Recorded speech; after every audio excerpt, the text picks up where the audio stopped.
Si Lolo Tasyo ay kilala sa kanilang baryo bilang isang tahimik, mabait, at palabirong matanda.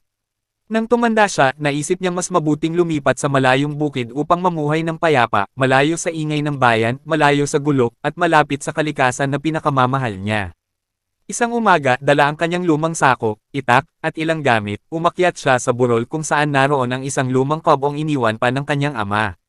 Pagdating niya roon, huminga siya ng malalim. Presko ang hangin, malamig ang simoy, at tanging mga ibon ang maririnig. Dito ko nagugugulin ang natitirang taon ko, bulong ni Lolo Tasyo habang inaayos ang kubo. Ngunit habang abala siya, napansin niyang tila may mga matang nakamasid sa kanya mula sa kakahuyan. May mga aninong dumadaan. May mga yapot na maririnig kahit wala namang tao. Hindi niya ito pinansin sa una. Siguro USA lang yun, o baboy ramo, sabi niya. Pero kinagabihan, habang nag-iiho siya ng saging, may narinig siyang kakaibang sigaw mula sa kagubatan, hindi hayop, hindi tao, ngunit sobrang kilabot ang hatid. At doon niya napagtanto, hindi pala ordinaryong bukid ang pinuntahan niya. Marami palang mga aswang na naninirahan doon, tahimik, nagmamasid, at tila hindi natuwa sa pagdating ng isang bagong tao. At mula sa gabing iyon, nagsimula ang kakaibang pakikipagsapalaran ni Lolo Tasyo. Ang mga TUMITITIG na anino. Kinabukasan, maaga pa lang ay nagising na si Lolo Tasyo. Hindi niya makalimutan ang narinig na sigaw kagabi, malamig, mahaba, at tila nagmumula sa nilalang na hindi dapat umiiral. Upang mawala ang kaba, nagbakas sakali siya na baka imahinasyon lang niya iyon. Kaya nagwalas siya sa paligid ng kubo, naglinis, at nagtanim ng ilang gulay. Habang naglalagay siya ng binhi ng talong, napansin niyang may mga yapot sa lupa, hindi sapatos, hindi paan ng tao, at hindi rin paan ng hayop. Malalaki, mahahaba, at tila may matutulis na kuko. Hay nako, hindi ito pangkaraniwan, bulong niya. Sa pag-ikot niya sa likod ng kubo, doon niya nakita ang mas nakakatindig balahibong pangyayari. Sa may puno ng akasya, may tatlong anino na nakatayo. Hindi sila gumagalaw, hindi nagsasalita, pero nakatitig sa kanya. Mga aswang ba yan? Tanong ni Lolo Tasyo sa sarili habang dahan-dahang humawak sa kanyang itak. Sa halip na umatras, lumapit pa ang isang anino. At habang unti-unting lumalapit, unti-unti rin itong nagbabago. Nagiging tao. Isang babae, mapatla ang balat, mahaba ang buhok, at pula ang mga mata. Lolo, wika nitong paos na boses. Hindi ka dapat nandito. Nanlamig si Lolo Tasyo. Bakit naman? Dito ako lumaki. Dito ang lupa ng pamilya ko. Ngumiti ang babae, pero hindi iyon magandang ngiti, parang ngiting gutom. Ang bukid na ito, hindi na sa inyo. At bago pa man makasagot si Lolo, bigla na lang naglaho ang babae na parang usok. Mabilis na tumakbo ang dalawang natitirang anino pabalik sa kagubatan. Naiwan si Lolo Tasyo na nanginginig, hawak ang itak, at may isang katanungang paulit-ulit sa isip. Anong klaseng mga nilalang ang nakatira dito? Kabanata 3, ang lihim ng gabi. Pagdating ng hapon, hindi pa rin mawala sa isip ni Lolo Tasyo ang babae na nagpakitang animoy tao ngunit halatang nilalang ng dilim. Kahit takot, nagpasya siyang manatili sa kubo. Hindi ako aalis sa lupang ito, matigas niyang sabi sa sarili. Habang papalubog ang araw, napansin niya ang kakaiba sa paligid. Tahimik ang kakahuyan. Wala man lang huni ng ibon, wala ring kaluskos ng hayop. Parang may hinihintay ang buong kagubatan. Nang tuluyan ng bumaba ang dilim, may narinig siyang mahinang kalansing sa bubong. Parang may gumagapang. Kinuha niya ang lampara at itak. Kung sino ka man, magpakita ka. Sigaw niya. Pagtingala niya, ayon, may maliit na anino ang nakadungaw mula sa bubong. Mapupula ang mata, mahaba ang daliri, at nakangiting halos punit ang pisngi. Isang tik-tik, Lolo Tasyo, sambit nitong tila pabulong ngunit malinaw. Alam mo ba na may hinahanap kami? Hindi ko kailangan malaman. Sagot ni Lolo habang hinahawakan ang itak ng mas mahigpit. Ngunit bago siya makagalaw, nagpakawala ng nakabibinging huni ang tik-tik. At sa isang iglap, sumagot ang buong kagubatan. May mga sigaw, yapak, at pagaspas ng pakpak na nagmumula sa iba't ibang direksyon. Dumarami sila, lumalapit, nanginginig ang lampara sa kamay ni Lolo. Hindi niya alam kung tatakbo siya o lalaban. Pero biglang may dumating na isang figure mula sa gilid ng kubo, isang matandang lalaki, may dalang malaking baston na tila gawa sa matigas na kahoy. Lolo Tasyo, sigaw nito, sumama ka sa akin kung ayaw mong maging hapunan nila. Nagulat si Lolo. Sino ka? Huwag ka nang magtanong. Hindi ligtas ang gabing ito. At sabay silang tumakbo papasok sa makapal na damuhan habang ang mga nilalang ng dilim ay humahabol sa kanila, palakas ng palakas ang mga yabag, palapit ng palapit ang mga anino. At doon nagsimula ang pagtakas ni Lolo Tasyo mula sa mga aswang ng bukid. At ang pagkakilala niya sa lalaking maaaring maging kakampi o mas malaki pang panganib. Hingal na hingal si Lolo Tasyo habang tumatakbo sa masukal na damuhan. Sa likuran nila, rinig pa rin ang mga sigaw at pagaspas ng mga pakpak ng mga aswang. Ang matandang lalaki sa unahan ay mabilis kumilos kahit halatang mas matanda pa sa kanya. "Bilisan mo, Lolo Tasyo," sigaw nito. Hindi sila titigil hanggat hindi kanila nakukuha. "Bakit ako? Ano bang kailangan nila sa akin?" Sagot ni Lolo habang nagtataka at natatakot. Ngunit hindi sumagot ang matanda. Sa halip, itinuro nito ang isang masukal na parte ng kagubatan. Mula roon ay may maliit na kuweba, halos natatakpan ng mga gumagapang na baging. "Dito muna tayo," sabi ng matanda. Pagkapasok nila, agad niyang hinaila ang isang malaking bato upang takpan ang bungad ng kuweba. Pagkatapos, naglagay siya ng 3 pirasong lumang anting-anting sa lupa. Nang ilagay niya ito, biglang lumiwanag ang paligid ng kumikislap na dilaw. Parang nagulat si Lolo. "May proteksyon," tumango ang matanda. "Hindi makalalapit ang mga nilalang na iyon hanggat naririto tayo." Naupo si Lolo, hingal at pawis-pawis. "Sino ka ba talaga?" Umupo rin ang matanda sa tabi niya. Sa liwanag ng maliit na sulok, nakita ni Lolo ang kanyang mukha, mahahabang puting buhok, malalim na mata, at balat na tila batik ng maraming taon sa ilalim ng araw. "Ako si Mang Sensyo," sabi nito. "Tagapagbantay ng bukid na ito bago pa ipinanganak ang ama mo." Nanlaki ang mata ni Lolo. "Tagapagbantay." Huminga ng malalim si Mang Sensyo. "Oo, matagal ko nang alam na babalik ang isang tasyo sa lupain na ito. At nang dumating ka, alam kong magsisimula ang kaguluhan."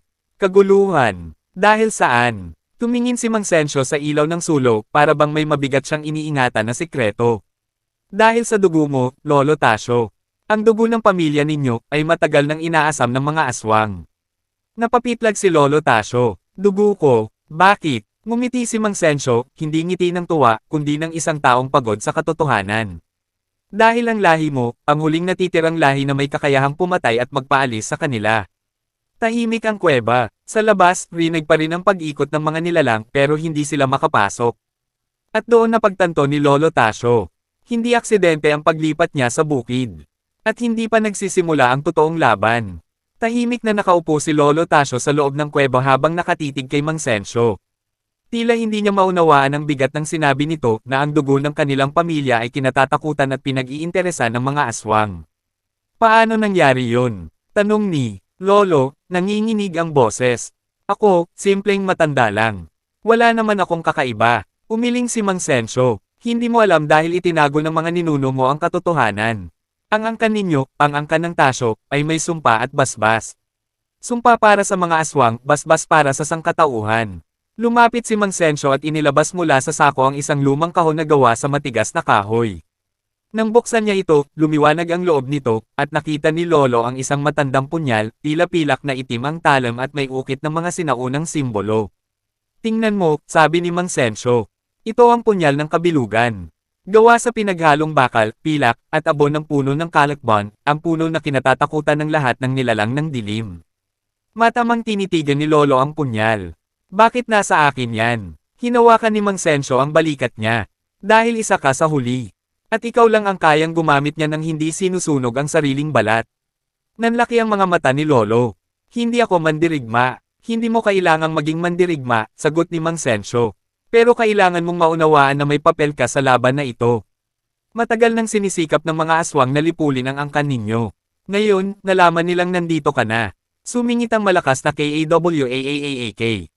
Mula sa labas ng kuweba, napatalon si Lolo. "Hinanap ka nila sa buong bukid," patuloy ni Mang Sensyo. "Ngayong natagpuan ka nila, hindi ka na nila lulubayan." Napalunok si Lolo Tasyo. "Paano na ako? Paano ako mabubuhay dito?" Kinuha ni Mang Sensyo ang punyal at ibinigay sa kanya.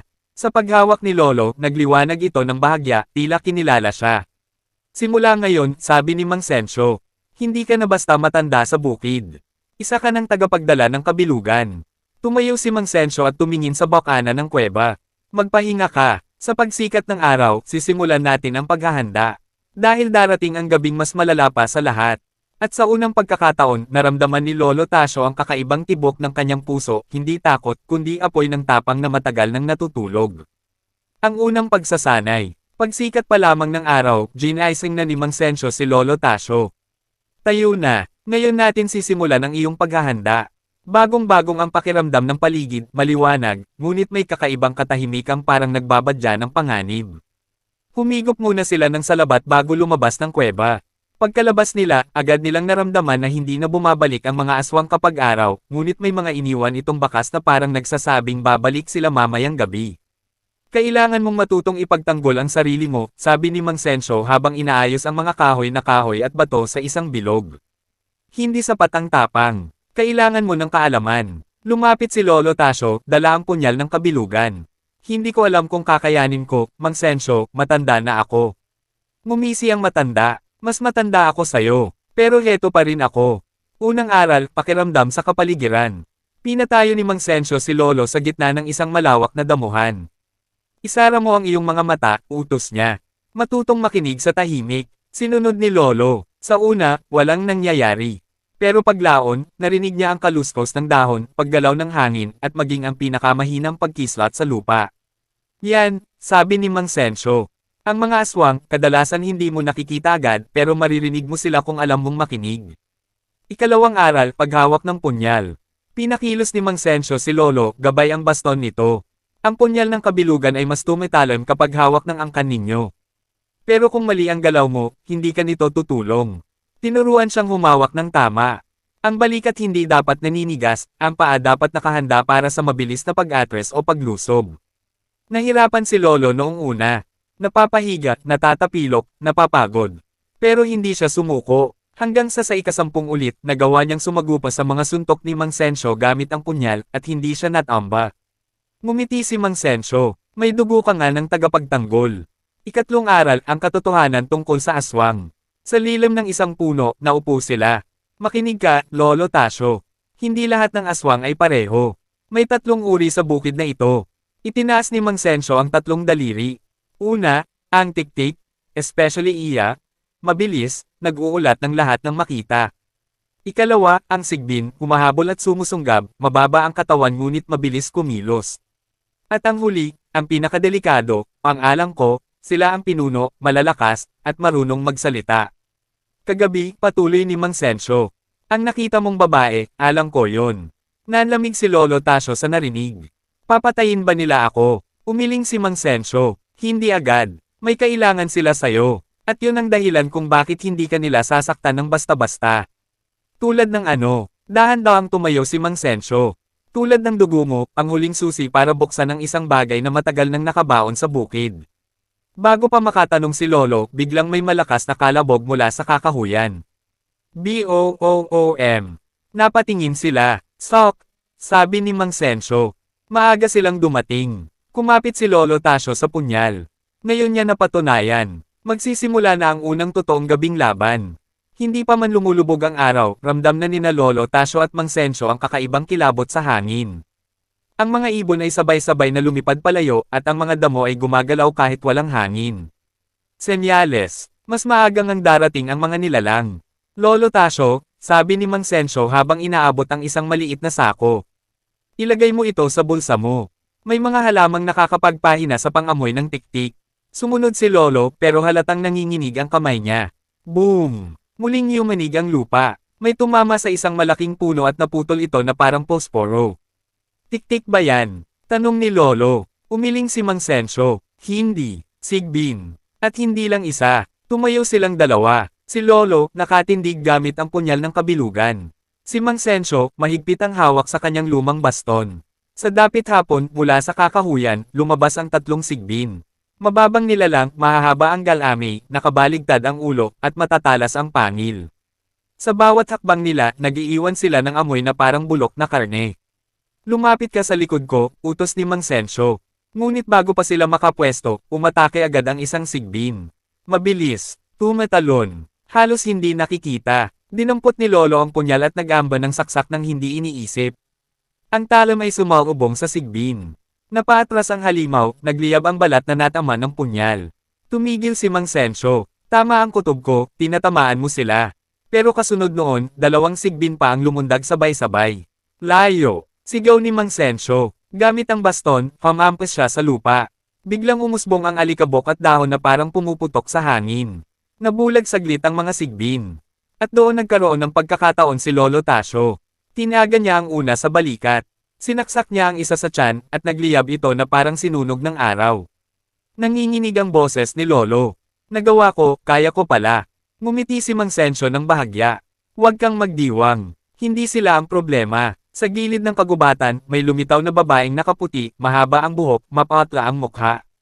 Ngunit ang mga mata nito, pulang-pula, parang apoy. Siya ang babae kagabi. Ang alang ko. Lolo Tasyo, bulong nito habang papalapit. Handa ka na bang ibigay ang kailangan namin? Kumapit si Lolo ng mas mahigpit sa punyal. Hindi ako papayag. Ngumiti ang alang ko, mas malaki, mas nakakatakot kaysa dati. Hindi ngiting masaya, kundi ngiting sigurado. Kaya ka namin hinayaan mabuhay, wika nito. Dahil alam naming darating ang oras na ito. Naglakad siya ng dahan-dahan, hindi man lang natatakot sa punyal. Mang Sensyo, bulong ni Lolo. Anong gagawin natin? Sumagot si Mang Sensyo nang hindi tumitingin, habang inihahanda ang baston. Hindi natin siya kayang patayin ngayon. Anong gagawin natin? Tatakbo tayo. Ngayon na. At sabay silang tumakbo habang ang alang ko ay dahan-daang nag-iba ng anyo. Lumaki, humaba ang kuko, at naglabas ng sigaw na yumanig sa buong bukid. Isang sigaw na nagbabadyang. Tapos na ang pagsasanay. At magsisimula na ang totoong laban. Nanginginig ang lupa habang tumatakbo sina Lolo Tasyo at Mang Sensyo papalayo sa clearing. Sa kanilang likuran, ang sigaw ng alang ko ay kumakalat sa buong kagubatan, isang hudyat sa lahat ng nilalang ng dilim na magsisama-sama. Bilisan mo, Lolo. Sigaw ni Mang Sensyo. Hindi ko na kaya. Hingal ni Lolo Tasyo. Lumapit si Mang Sensyo, hinawakan siya sa braso. Kung hindi mo kaya, gagawin nilang pagkain ang kaluluwa mo. Kailangan mong tumakbo. Nagpatuloy silang kumari pa hanggang sa makarating sila sa isang matarik na bahagi ng bundok. Doon ay may lumang tulay na kawayan, nanginginig sa bawat pag-ihip ng hangin. Tawirin natin. Utos ni Mang Sensyo. Baka bumigay yan. Mas mabuti nang bumigay ang tulay kaysa tayo. Walang choice, kaya tumakbo si Lolo sa tulay. Kriik, crack. Umugay ito ng malakas, pero nakatawid siya. Paglingon niya, si Mang Sensyo ay nasa kalagitnaan pa lang. At sa likuran nito, dumating ang alang ko. Pero hindi na ito mukhang tao. Higit na malaki, higit na mabangis, at halos hindi na nakikilala. Ang balat nito ay naging kulay abo, ang braso ay humaba na parang patalim, at ang ngiti ay umabot hanggang sa tainga. Naglalakad ito na parang walang nararamdamang sakit. Mang Sensyo, bilasan mo, sigaw ni Lolo. Ngunit tumigil si Mang Sensyo sa gitna ng tulay. Tasyo, tumakbo ka na. Ako ang bahala rito. Huwag mong sabihin na, hindi ako papatayin nito ng madali. Sigaw ni Mang Sensyo. Pero ikaw ang hinahanap nila. Kailangan mong mabuhay. Humakbang ang alang ko sa tulay. UMUGA ang buong kawayan. Nagkaroon ng mahabang bitek. Hindi ka makakaligtas, tagapagdala ng kabilugan, bulong ng alang ko, mas malamig pa sa gabi. Biglang itinaas ni Mang Sensyo ang baston, hinampas ang sahig ng tulay ng todo lakas. Nabiyak ang buong tulay. Bumagsak si Mang Sensyo at ang alang ko sa malalim na bangin. Mang Sensio. Sigaw ni Lolo Tasyo, nanginginig. Mula sa ibaba, narinig niya ang sigaw ng alang ko na parang halimaw na nasugatan. At ang tinig ni Mang Sensyo. Lulo, tumakbo ka. Buhay mo ang kailangan. Tapos, wala na. Tahimik ang kagubatan. Tanging tunog ng hangin ang narinig ni Lolo. Nangilid ang luha niya. Nag-iisa siya, hanggang narinig niya ang krr. May eksena sa lupa. May gumagalaw sa ilalim. At mula sa gilid ng bangin, isang kamay ang lumabas. Hindi kamay ni Mang Sensyo, kundi kamay ng alang ko, sugatan ngunit buhay pa. Napalunok si Lolo Tasyo. Tumakbo siya, mas mabilis kaysa dati. Dahil ngayon lang niya natanto. Kung si Mang Sensyo na pinakamalakas na tagapagtanggol ay hindi kayang patumbahin agad ang alang ko. Paano pa kaya siya? At mula sa likuran, narinig niya ang boses ng halimaw. Hindi ka makakatakas, Tasyo. Hindi pa tapos ang kailangan namin sa dugo mo. Tumatakbo pa rin si Lolo Tasyo, halos mawalan na ng boses sa hingal. Sa bawat hakbang niya, parang may humahabol na aninong mas mabilis, mas malakas, at mas gutom. Ang kagubatan ay nagsimula ng mag-iba. Ang dating mga puno ay tila nakalawit, parang may mata ang bawat sanga. At ang lupa, tila humihinga. Diyos ko, saan ako pupunta? Bulong ni Lolo, hawak ang punyal na kumikislap ng mahinang liwanag. Mula sa likuran niya, narinig niya ang paggapang ng alang ko. Mabagal, ngunit siguradong sumusunod. Hindi ito tumatakbo, hindi ito nagmamadali. Alam nitong mahuhuli siya sa oras na gusto nito. Hanggang sa makakita si Lolo ng isang lugar na pamilyar. Isang lumang ball na nakalibing sa kalahating lupa. Kinain ng panahon, puno ng lumot, pero malinaw na malinaw sa isip niya ang hugis nito. Nakakita na ako nito dati, bulong niya. Dito ako naglaro nung bata ako. Lumapit siya at hinawakan ang ball. Biglang nagliyab ang punyal sa kanyang kamay, isang liwanag na tumama sa ball. Nag-react ang kahon, parang may mekanismong matagal nang natutulog. Unti-unti itong bumukas, at doon nakita ni Lolo ang nilalaman. Mga lumang papel. Mga lumang anting-anting, at isang diary na may nakasulat na pangalan. Fausto Tasio. Napatigil ang puso ni Lolo. Ang ama ko, binuksan niya ang diary, nanginginig ang kamay. Ang unang pahina ay may maikling sulat. Sa anak kong si Tasio. Kung binabasa mo ito, malamang ay nagbalik ka sa lupang hindi mo dapat binalikan. Ako ang huling tagapagdala bago ikaw. At ako ang nagkubli ng lihim na hindi ko na kayang pasanin. Ang dugo natin ay hindi basbas. Ito ay susi, at may pintuang matagal nang gustong buksan ng mga alang ko. Nanginig si Lolo sa nabasa. Pintuan. Anong pintuan? Binuklat niya ang kasunod na pahina, may drawing, isang malaking bilog na may mga simbolo. Sa ilalim nito, may nakasulat. Ang pintuan ng silong lilam.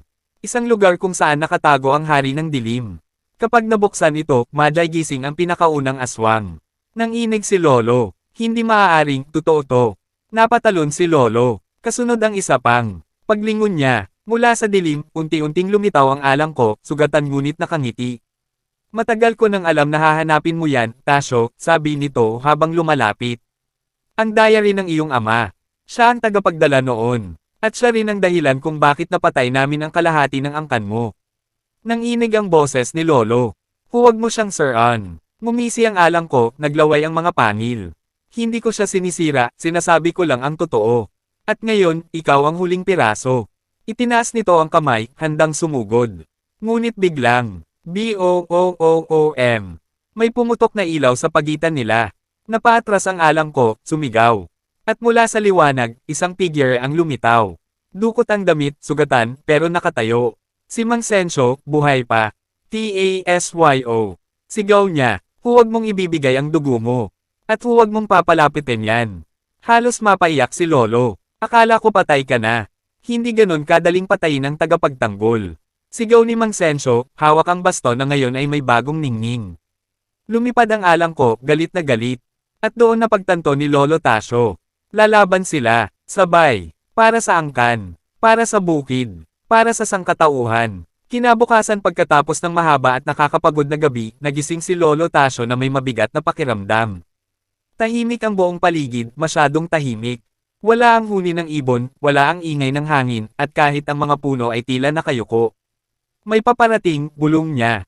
Hindi siya nagkamali. Mula sa malayong kagubatan, dahan-daang lumitaw ang pinakamalaking aswang na nakita niya sa buong buhay niya, mata na kumikislap na pula, pakpak na kasinlaki ng bahay, at pagngangangalit na tila kumakalabog sa lupa.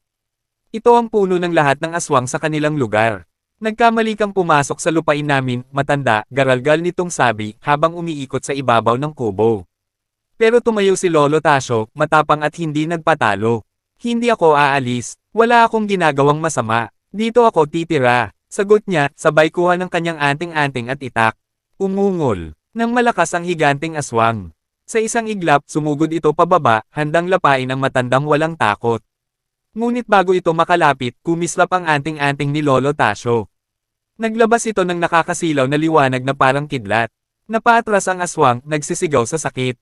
Habang nanghihina ang halimaw, mabilis na tumalon si Lolo Tasio at tinaga ito sa dibdib gamit ang itak na pinagkaloob pa ng kanyang ama. Isang malakas na dagandong ang umalangaw-ngaw. Bagsak ang pinakamalakas na aswang. At nang bumagsak ito, kasabay na naglaho ang lahat ng aswang sa paligid, parang usok na dinadala ng hangin. Unti-unting bumalik ang katahimikan sa bukid. Ang mga ibon ay muling kumanta, at ang malamig na simoy ng hangin ay muling nagbalik. Huminga ng malalim si Lolo Tasio. Tapos na, mahina niyang ngiti. Mula noon, ang buong bukid ay naging payapa. Marunong nang iwasan ng mga nilalang ang matandang may tapang na hindi matitinag. At si Lolo Tasio, Nagpatuloy siya sa simpleng pamumuhay, nag-aalaga ng halaman, naghuhuli ng isda, at minsan-minsan ay tumatawa mag-isa sa alaala ng kanyang mga laban. Pero sa gabi, minsan ay maririnig mo siyang nagsasabing, "Kung babalik man sila, handa ako." Pagkaraan ng matinding pakikipaglaban, tuluyan nang nagbalik ang katahimikan sa bukid. Ang dating lugar na puno ng takot at anino ay naging paraiso muli, malinis ang hangin, maliwanag ang araw, at mapayapa ang gabi. Si Lolo Tasyo, ang matandang walang inuurungan, ay tuluyang kinilala ng mga nilalang ng kagubatan bilang tagapangalaga ng bukid. Hindi na siya ginulo ng mga aswang, engkento, o anumang nilalang ng dilim. Alam nilang ang puso niya ay busilak at ang kanyang tapang ay hindi matitinag. Sa kanyang lumang kubo, madalas siyang makikitang nakaupo sa harap ng apoy, umiinom ng mainit na salabat, at nakangiting nagbabalik tanaw sa mga nangyari. Ang buhay sa bukid, payak pero makabuluhan, bulong niya habang pinagmamasdan ang mga bituin. At sa tuwing may batang napapadaan, kinukwento niya ang kanyang pakikipagsapalaran, hindi upang takutin, kundi upang turuan sila na ang tapang ay hindi nasusukat sa lakas ng katawan, kundi sa katatagan ng loob. Lumipas ang mga taon at nanatiling tahimik ang bukid. At si Lolo Tasyo, patuloy na nabuhay ng masaya, masigla, at kontento. Ang alamat niya ay naging bahagi ng kasaysayan, at walang sino man ang makalilimot sa matandang nag-iisang tumayo laban sa kadiliman.